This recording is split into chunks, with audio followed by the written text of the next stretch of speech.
নমস্কার বন্ধুরা। আজকে আমরা রিলাইফের তরফ থেকে ডাক্তার পাবেল দাসকে পেয়েছি। ওনার সঙ্গে আমরা একটু কথা বলবো। তো নমস্কার ডাক্তারবাবু। নমস্কার। যদিও অনেক দিনের পরিচিতি, আমাদের একটা বিষয়ে আমার একটু খুব জানার ইচ্ছে, সেটা হচ্ছে কবজির ব্যথা নিয়ে অনেক মানুষ ভোগেন। তো কবজি ব্যথা সম্বন্ধে যদি আমাদেরকে একটুখানি করেন যে কবজি ব্যথা কি, মানে কবজি ব্যথা মানে কি এক ধরনের ব্যথা হয় নাকি বিভিন্ন ধরনের ব্যথা হয় হতে পারে? কবজি ব্যথা অনেক কারণেই হতে পারে। তার মধ্যে রিস্টে আর্থারাইটিস এর জন্য হতে পারে, টেন্ডিনাইটিস এর জন্য হতে পারে, বা বার্সাইটিস এর জন্য হতে পারে। আবার অনেক সময় ডিসলোকেশন হয়ে গিয়ে চোট লেগেছে, রিস্ট জয়েন্টে কোনো ফ্র্যাকচার, অনেকদিন ফ্র্যাকচারটা ঠিক মতো হিল হয়নি, সেই কারণে হতে পারে। আবার একটা বিশেষ রোগ হয়, সেটাকে বলে সিটিএস, কার্পাল টানেল সিনড্রোম, সেক্ষেত্রেও হতে পারে। আচ্ছা, কার্পাল টানেল সিনড্রোমটা কি, মানে কি কি কি হলে তাকে কার্পাল টানেল সিনড্রোম বলছে? কার্পাল টানেল সিনড্রোম আসলে কি বলতে, এটা একটা রিস্ট ব্যথার আর একটা কারণ। সাধারণত দেখা যায় যে আমাদের এই হাতের তালুর দিকে, এই হাতের রিস্ট জয়েন্টের তলার দিকে একটা ব্যথা, এখান থেকে টুয়ার্ডস আঙ্গুলের দিকে ঝিঝি ভাব একটা নামনেস থাকে, সেটাকে আমরা সিটিএস বলি। আচ্ছা আচ্ছা আচ্ছা। তো এটা মানে সিমটমস কি কি, মানে কি কি দেখলে বোঝা যাবে এটা কার্পাল টানেল সিনড্রোম? ব্যথা থাকবে রিস্ট জয়েন্টে, বেশ। হাতের আঙ্গুল গ্রিপ করতে অসুবিধা হবে, ঝিঝি ভাব, একটা টিংলিং সেন্সেশন, নামনেস, এগুলো থাকবে পেশেন্টের। মনে হবে যেন হাতটা সবসময় একটা অবশ অবশ ভাব লাগছে হাতের আঙ্গুলগুলো। আচ্ছা, এইগুলো সাধারণত সিমটম হয়। এটা নির্দিষ্ট কোনো আঙ্গুলেতে কি ব্যথা হবে নাকি সবকটা আঙ্গুলেই ব্যথা হতে পারে বা ঝিঝি ধরা ভাব হতে পারে?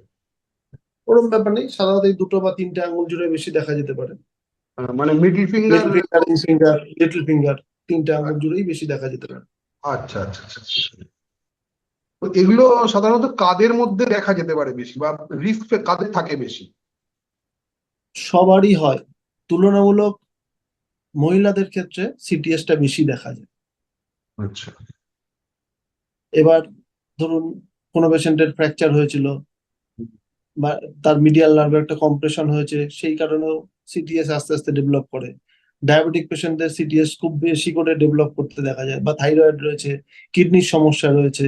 ইভেন সব থেকে বেশি দেখা যায় প্রেগনেন্ট ওমেনদের, মায়েদের ক্ষেত্রে।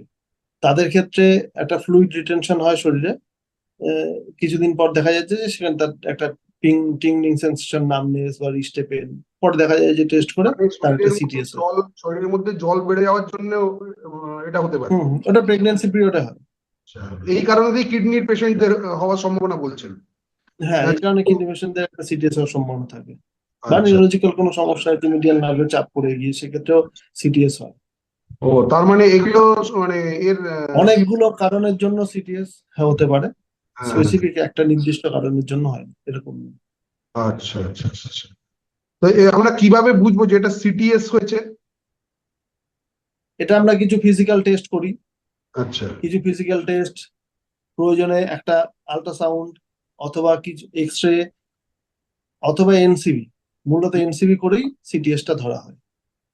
এনসিবি নার্ভ মানে? কন্ডাক্টিভ, নার্ভ কন্ডাক্টিভ ভেলোসিটি বলে একটা আচ্ছা, টেস্ট হয়, এনসিবি সেটা। না? হুম। তুমি তো বুঝবে, তোমার কাছে যখন আমরা পেশেন্ট যাচ্ছে তখন হুম। হুম। পেশেন্ট তার আগে পেশেন্ট তো বুঝছে শুধু কবজি ব্যথা।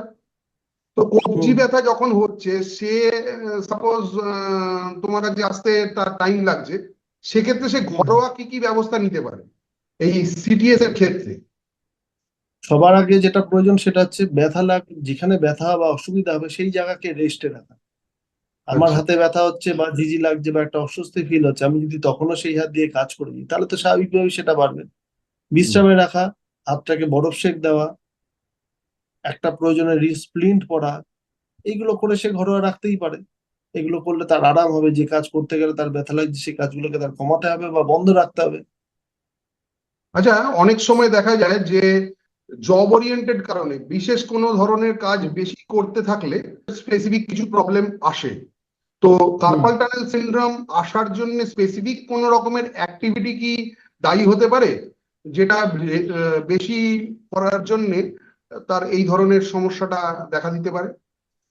না, আমি তেমন মনে করি না। আমি মূলত যেগুলো দেখেছি বা যেটুকুন আমি জানি তাতে ডায়াবেটিক পেশেন্টদের ক্ষেত্রে সিটিএস হওয়ার সম্ভাবনা বাড়ে, প্রেগন্যান্সি পেশেন্টেরও বাড়ে, মহিলাদের ক্ষেত্রে এটা দেখা যায়। এ বাদে কাজের জন্য বাড়ার প্রবণতাটা কম। এবার ব্যথা হলে তখন কাজটা কমাতে আমরা বলি।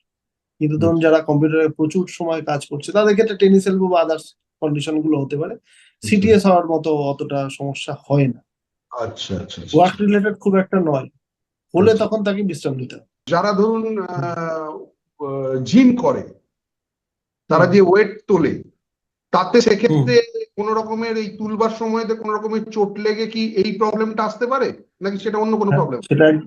সেটা একদম আসতে পারে, আচ্ছা আচ্ছা আচ্ছা। সেটা একদম হতে পারে তাদের আর ক্ষেত্রে। ধরুন যারা আজকাল প্রচুর ছেলেরা আছে বা মেয়েরাও করছে আজকাল, এই ফুড ডেলিভারি করে বা তার জন্য সারাদিন বহু কিলোমিটার তারা বাইক চালায়, তো বাইক চালানোর হুম ফলে এই যে ওভার অ্যাক্টিভিটি হচ্ছে এই রিস্ট জয়েন্টের, হুম এর জন্যও হুম। আসতে পারে। সেটা আসতে পারে কিন্তু তার পার্সেন্টেজটা অনেক কম। আচ্ছা সেক্ষেত্রে তাদের টেনিস এলবো হওয়ার সম্ভাবনা বেশি থাকছে, বা আদার্স কন্ডিশন গুলো, নেক পেন ফেক পেন হতে পারে, কিন্তু আচ্ছা আচ্ছা। এটার ক্ষেত্রে সম্ভাবনাটা কম থাকে। তাহলে আমাদের ধরুন আমার কবজি ব্যথা হলো, সেক্ষেত্রে আমার হুম। করণীয় কি থাকবে, মানে আমি কিভাবে বুঝবো যে এটা টেনিস এলবো বা কিছু, তার জন্য আমাকে কি কি তাহলে ট্রিটমেন্টের প্রসেসটাই যেতে হবে? আপনি তো ট্রিটমেন্ট বোঝার কেউ নন, না, তা তো আপনাকে অবশ্যই। যেতে হবে ডাক্তারের কাছে, কোয়ালিফাইড ফিজিওথেরাপিস্টের কাছে, অবশ্যই। অ্যাটলিস্ট একটা হেলথ কেয়ার প্রোভাইডারের কাছে যেতে হবে আপনাকে এটা রোগটা বোঝার জন্য। সে আপনাকে টেস্ট করবে, সে টেস্ট করে দেখবে, তারপরে আপনাকে তার ট্রিটমেন্টটা দেবে। সুতরাং আপনার ব্যথা হচ্ছে, আপনি ডাক্তারবাবুর কাছে যান, তারা সে ট্রিটমেন্টটা দেবে। এবার সেটা কনজারভেটিভ না অপারেটিভ, সেটা তাই ডিসিশন নেবে কোন গ্রেডে আছে, কি কন্ডিশন আছে পেশেন্টটার, হাতের ব্যথাটা তার কোন কত দিনের ব্যথা। ধরুন আমার ব্যথাটা প্রায় 10 বছর ধরে সিটিএস এ সাফার করছি, প্রচন্ড কন্ডিশন খারাপ, সেটা তো আর কনজারভেটিভে হবে না, সেক্ষেত্রে অপারেটিভ ট্রিটমেন্টটা প্রয়োজন হতে পারে। সেটা ডিপেন্ড করছে, আপনি যে ডাক্তারবাবুর কাছে যাবেন উনি দেখে সেই ট্রিটমেন্টটা উনি দেবেন। গিয়ে তুমি বললে হুম যে কনজারভেটিভ, তাই তো? হুম হুম। কনজারভেটিভ ট্রিটমেন্ট, কনজারভেটিভ ট্রিটমেন্ট মানে কোন, মানে উইদাউট সার্জারি, সার্জারি ছাড়া কোন কোন হুম। চিকিৎসা এই কার্পাল টানেল সিনড্রোমের ক্ষেত্রে এফেক্টিভ হতে পারে? খুব ভালো এফেক্টিভ ট্রিটমেন্ট ফিজিওথেরাপি। আমরা বিভিন্ন ইলেকট্রোথেরাপি অ্যাপ্লাই করি, বিভিন্ন এক্সারসাইজ অ্যাপ্লাই করি মাসেল স্ট্রেংথেনিং এর জন্য, রিলিজ করার জন্য। আমরা খুব ভালো আকুপাঞ্চারের ক্ষেত্রে অ্যাপ্লাই করতে পারি। হ্যাঁ, এগুলো করা যেতেই পারে। এই ট্রিটমেন্ট গুলো, তার সাথে ডাক্তারবাবুরা বিভিন্ন অর্থোপেডিক বা নিউরোসার্জনরা তারা বিভিন্ন মেডিসিন দেন, সেগুলো যথেষ্ট হেল্পফুল। কিন্তু মূলত এর ট্রিটমেন্টটা হচ্ছে রেস্ট, আইস, স্প্লিন্ট করা এবং ফিজিওথেরাপি আকুপাঞ্চার করা। ঠিক আছে। হুম। আচ্ছা, এই কার্পাল টানেল সিনড্রোম কি সারে? সারে বলতে একদম আর্লি স্টেজে সবটাই ম্যানেজ করা যায়, বা অ্যাডভান্স স্টেজ গুলোতে অনেকটা ম্যানেজ করা যায়। আপনার ব্যথা না হলেই তো হলো, সমস্যা না থাকলেই তো হলো, সেগুলো সবটাই করা যায়।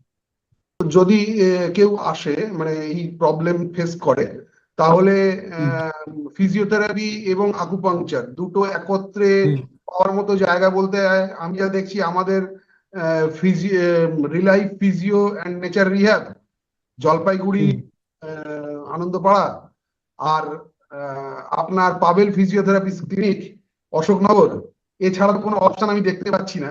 তো আমি বন্ধুদেরকে বলবো, ভিউয়ার্স যারা আছেন তাদেরকে বলবো যে আপনারা ডাক্তারবাবুর সাথে যোগাযোগ করতে পারেন অশোকনগর পাবেলস ফিজিওথেরাপি ক্লিনিকে, আমরা ডিটেলসটা দিয়ে দেবো পরে।